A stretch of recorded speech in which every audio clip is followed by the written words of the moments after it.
Welcome to an exploration of Surah Faatir, the originator, the 35th chapter of the Quran. This video is guided by the insights of Tafhim al-Quran.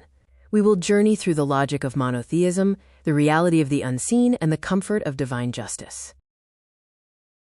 The surah gets its titles from its very first verse, signaling a bridge between the physical and the metaphysical. Faatir, the originator, is the one who splits open the darkness of non-existence to bring the universe into being. Al-Malaika, the angels, are the unseen agents of Allah's command, governing the physical world by divine forces. This revelation descended during the Middle Meccan period, a time when persecution of the Prophet ﷺ had intensified. The Quraysh were actively attempting to crush the mission of monotheism. In this darkness, Surah Faatir arrived as both a shield and a light. The surah addresses the antagonists with a critical irony. Their schemes are not against the Prophet ﷺ, but against their own souls. Rejection does not harm the truth. It only ensures the destruction of the rejecter. Anger and trickery are weapons that recoil upon the user. The surah demands a rational audit of the universe, asking us to scan the heavens and the earth for any evidence of shared divinity. Is there any other Faatir, originator, who possesses divine authority? The invitation is to use reason, not blind faith, to recognize the one true God. If the universe points to one originator, what is the basis for serving others? The surah challenges the partners ascribed to Allah. It asks to show what they have created from the earth, or if they possess a share in the heavens. Polytheism relies on delusion and false hope.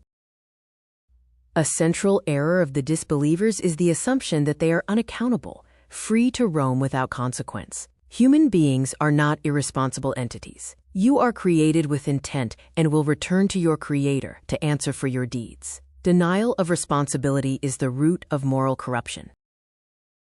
The dead earth speaks. You express shock at the idea of a second life, yet you witness resurrection daily. Allah revives the dead earth with rain. The same God created you originally from a drop. If He can create from nothing and revive the earth, why is restoring you difficult? The moral argument for the necessity of justice is presented. Is it rational for the oppressor and the oppressed to both end in mere dust? Reason dictates that good must be rewarded and evil punished. The afterlife is a logical requirement for a just universe.